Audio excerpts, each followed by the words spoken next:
Assalamualaikum warahmatullahi wabarakatuh. USM News kembali hadir menjumpai Anda. Beragam informasi menarik akan kami sajikan untuk Anda selama 30 menit ke depan. Bersama saya Pandu Chandra dan berikut USM News selengkapnya.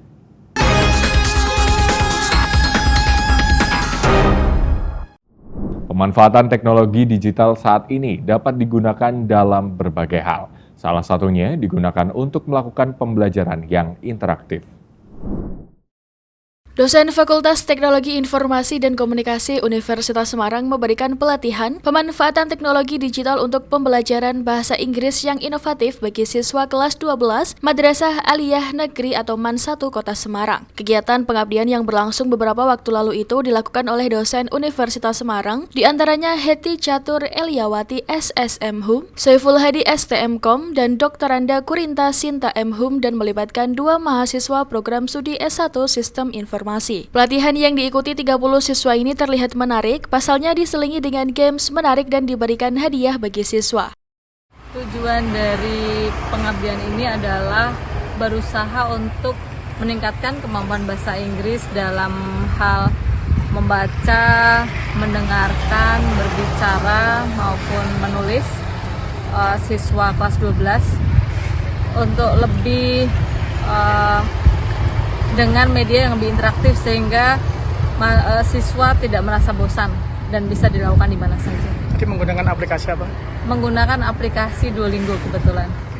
Dalam kegiatan itu, para siswa diajak untuk menggali wawasan berbahasa Inggris dengan menggunakan metode belajar interaktif. Berbentuk menyerupai permainan interaktif, para siswa dapat menggunakan aplikasi ini dengan mudah dan dapat diakses dari mana saja. Kasus judi online kian marak terjadi di Indonesia. Pada triwulan pertama tahun 2024, PPATK mencatat jumlah transaksi judi online mencapai sebesar 600 triliun rupiah. Menanggapi hal itu, pakar Komputer Network Undip berpendapat bahwa judi online tidak dapat dikendalikan. Judi online menjadi permasalahan yang tak kunjung usai selama bertahun-tahun. PPATK mencatat jumlah transaksi judi online mencapai sebesar 600 triliun pada triwulan pertama tahun 2024. Satuan Tugas Pemberantasan Perjudian Daring juga mencatat sebanyak 2,37 juta orang terjebak di judi online, yang 80%-nya merupakan kelompok ekonomi menengah ke bawah. Tak hanya itu, perjudian online juga terjadi di kalangan mahasiswa. Hingga saat ini sejumlah 960.000 pelajar dan mahasiswa terlibat kasus judi online. Dari banyaknya pengguna judi online di Indonesia, sebesar 60% dari angka tersebut adalah generasi milenial dan generasi Z. Studi membuktikan bahwa 82% orang yang mengakses internet pernah melihat iklan judi online. Pakar Komputer Network Undip, Profesor Dr. Adian Faturrahim STMT menyatakan bahwa judi online tidak bisa dikendalikan. Judi online tidak bisa dikendalikan. Judi online itu seperti kebiasaan judi masyarakat kita. Jadi semua berawal dari keluarga kita sendiri yang bisa menangkal, mencegah, mendidik sampai kapanpun judi tidak akan pernah bisa diberantas. Berbagai cara dilakukan oleh pemerintah untuk mengatasi maraknya kasus judi online, tapi hingga kini kian menjamur. Profesor Dr. Adian Fatur yang juga Wakil Rektor 3 Universitas Diponegoro dalam gelaran ICTK 2024 turut menyatakan bahwa kemungkinan yang paling besar adalah untuk melokalisir. Yang paling mungkin adalah dilokalisir seperti di Malaysia ada genting. Hanya saja di era internet ini kita belum bisa menglokalisir seperti itu, kecuali virtual citizenship itu sudah digelar. Apa itu virtual citizenship? Adalah negara, kota, provinsi, RT, RW, desa, kelurahan di internet. Jika itu sudah terrealisir, maka kita bisa mulai melokalisir praktek-praktek judi online. Dampak gelombang tinggi dan cuaca buruk di Laut Jawa sepekan terakhir membuat nelayan di Kabupaten Jepara, Jawa Tengah terpaksa tidak melaut. Bahkan tingginya gelombang, nelayan yang nekat melaut harus pulang kembali. Untuk mengisi waktu tidak melaut, mereka memperbaiki kapal dan alat tangkap ikan.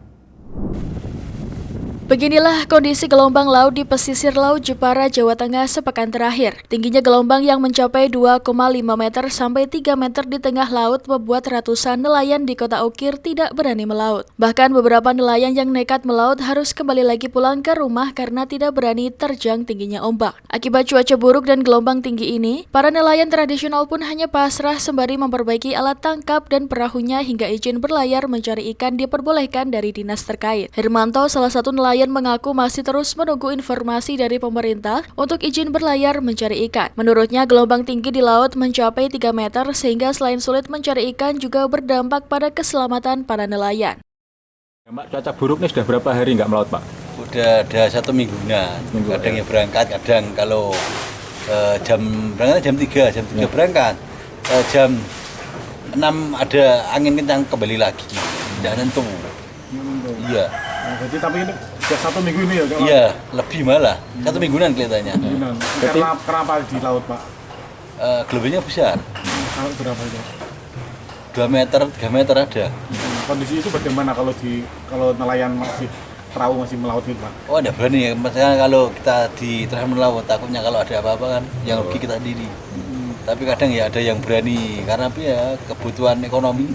Meskipun melaut, kondisi tangkapannya bagaimana, Pak? Tanggapannya kalau yang berangkat sedikit, ada yang nekat berangkat itu harganya lumayan. Dapat sedikit tapi harganya lumayan. Tapi kalau berangkat semua harganya ya anjlok lagi. Maksudnya kalau kayak gini berarti kondisi gelombang tangkapannya sulit gitu ya? Iya, iya. Harusnya kencang, ada agak berkurang. Pengaruh ya. Yang beli jaring seperti teman-teman itu ada yang nyait, ada yang beli itu. Di rumah ya ada ya. Kegiatan seperti itu. Yang perbaiki perahu itu ya? Kalau gelombang seperti ini terus gimana, Pak, untuk para nelayan, Pak? Ya bagaimana ya, kita tidak kerja. Kalau kita kerja kan resikonya malah lebih fatal lagi. Kondisi ini sudah berlangsung lebih dari sepekan. Kondisi yang terus berlanjut membuat mereka terpaksa harus membongkar tabungan hingga pinjam tetangga untuk menyambung hidup keluarganya. Dari Jepara, Eni Ayu Lestari melaporkan. Simulasi makan bergizi gratis dilaksanakan oleh Kementerian Perlindungan Pekerja Migran Indonesia di Grobogan, Jawa Tengah, Selasa pagi. Simulasi dilaksanakan di wilayah yang memiliki pekerja migran cukup banyak.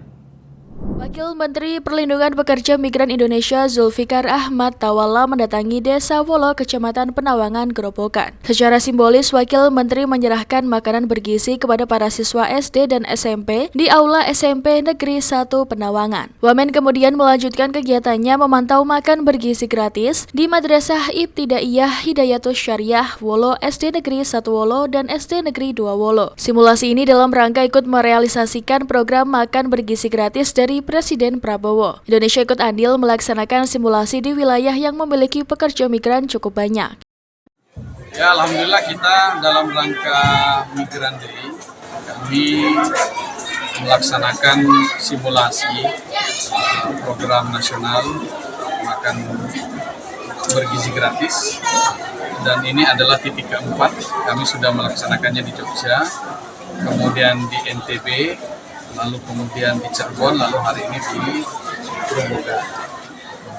Tempat-tempat yang kita pilih ini adalah lokus-lokus di mana pekerja-pekerja PMI kita itu banyak. Tadi kita dengar sendiri saat interaksi dengan siswa, ada yang bapaknya, ada yang ibunya, ada yang di Taiwan, ada yang di Hong Kong, di beberapa tempat juga seperti itu. Dan ini adalah bagian dari ikhtiar kita untuk turut dalam ikhtiar dari Bapak Presiden Prabowo Subianto dalam hal merealisasikan program nasional makan bergizi. Kalau juknisnya Pak nanti yang menangani kementerian apa? Secara teknis dipegang oleh Badan Gizi Nasional. Kementerian yang Bapak ambil ikut membantu atau bagaimana? Ya tentu kita turut membantu dalam hal pemilihan pemilihan tempat dan lain sebagainya. Karena kayak di lokus-lokus PMI kita tentu SDM-nya siap, dan tadi kita tahu persis bagaimana siswa-siswa yang orang tuanya bekerja di luar negeri. Kita juga terdorong agar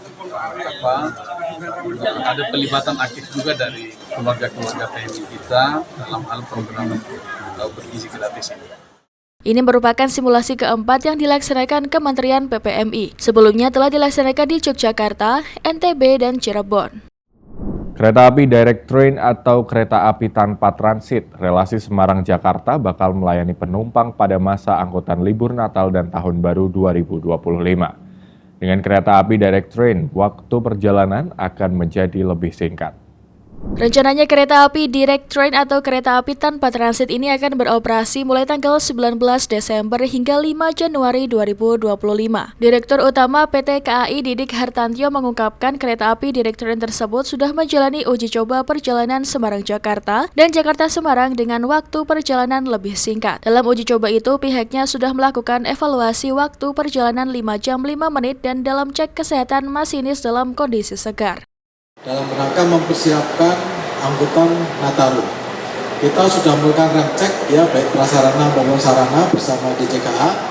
Kemudian juga melakukan peningkatan tenaga kapasitas, di mana hampir 2.000 tenaga kita tambahkan, baik itu customer service mobile, kemudian keamanan, keselamatan, dan termasuk di perlintasan-perlintasan. Rekan-rekan semua kereta api Indonesia mempersiapkan diri dengan baik untuk menjelang angkutan Nataru ini. Karena 58% pergerakan itu ada di Pulau Jawa, kira-kira ada 66,8 juta. Ya. Nah, kapasitas kereta api selama angkutan Nataru 18 hari dari tanggal 19 Desember 2024 sampai 5 Januari 2025 itu sebanyak 45 juta tempat duduk yang terdiri dari kereta api jarak jauh, kemudian kereta api komuter, kereta api bandara, dan kereta api wisata, ya, termasuk juga LRT Jabodebek dan kereta cepat Jakarta-Bandung. Didik Hartanto berencana akan membuka sayembara untuk nama kereta api tanpa transit ini.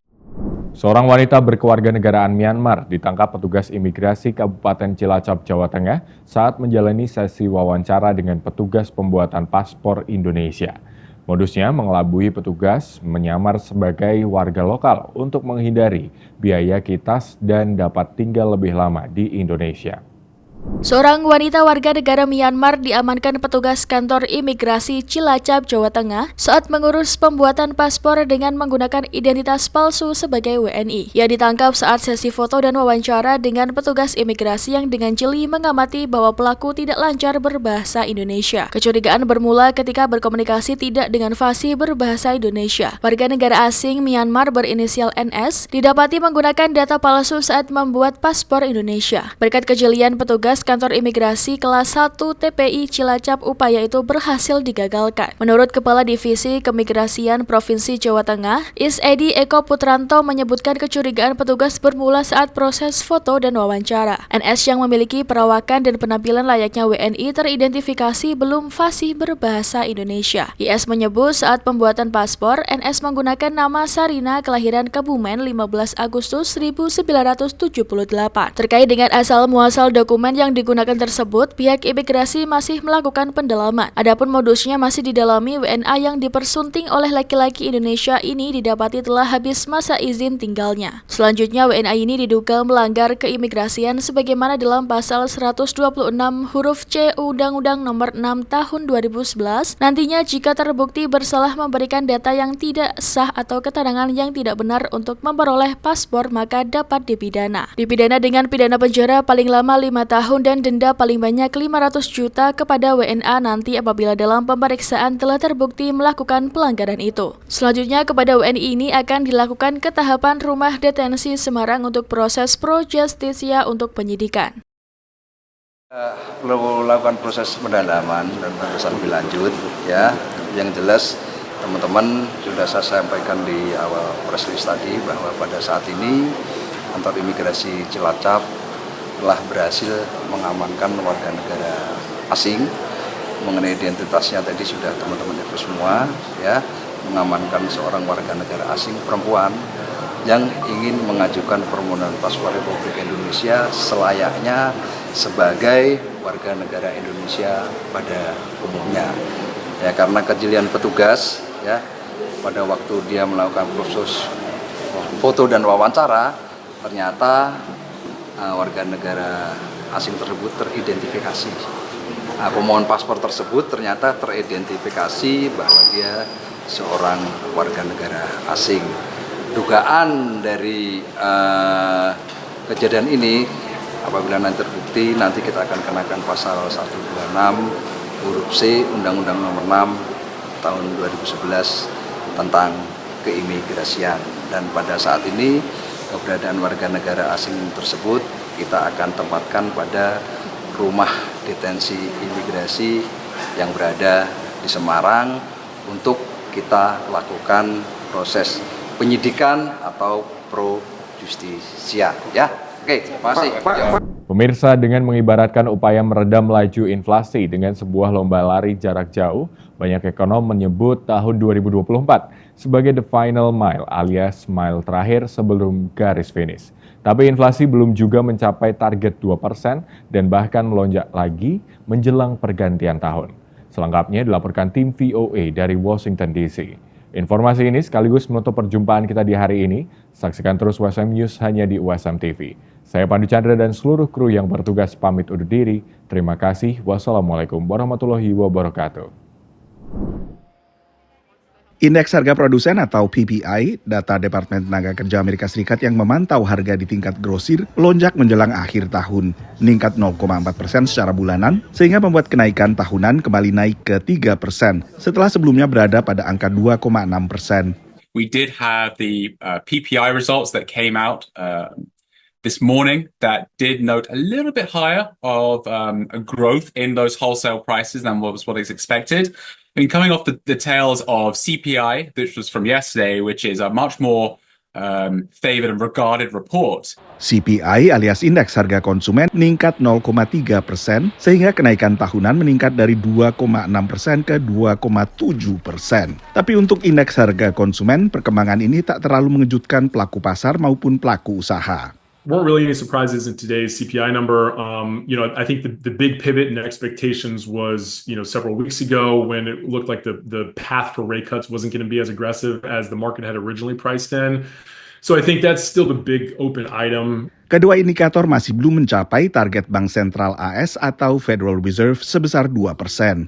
Kedua indeks menunjukkan peningkatan signifikan harga makanan, antara lain karena faktor musiman dengan datangnya perayaan Natal dan Tahun Baru, dan juga dengan adanya berbagai faktor terpisah untuk masing-masing jenis makanan, seperti misalnya perbakan flu burung untuk harga telur dan kekeringan untuk harga daging. Sementara harga berbagai kebutuhan lain yang peningkatannya selama ini sticky alias bundle, akhirnya justru terkendali.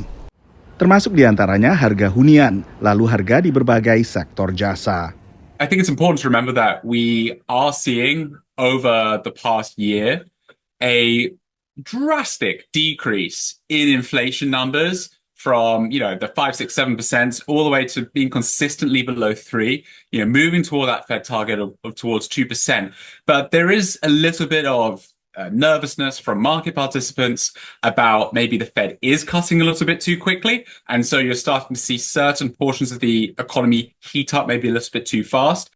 The Fed telah menaikkan suku bunga acuan 11 kali sejak 2022, saat indeks harga konsumen sempat melampaui 9% pada Juni. Baru mulai September 2024, Bank Sentral menurunkan suku bunga acuan dengan relatif terkendalinya inflasi. What's been the big thing in the last couple of weeks has been, investors looking at the data and the so-called soft landing or no landing for that matter. So there was concerns all year about a recession that, didn't materialize. And the numbers that have come out are still kind of in the Goldilocks zone. Pertemuan terakhir The Fed untuk 2024 berlangsung 17 hingga 18 Desember. Dari Washington DC, Nova Purwadi dan tim VOA.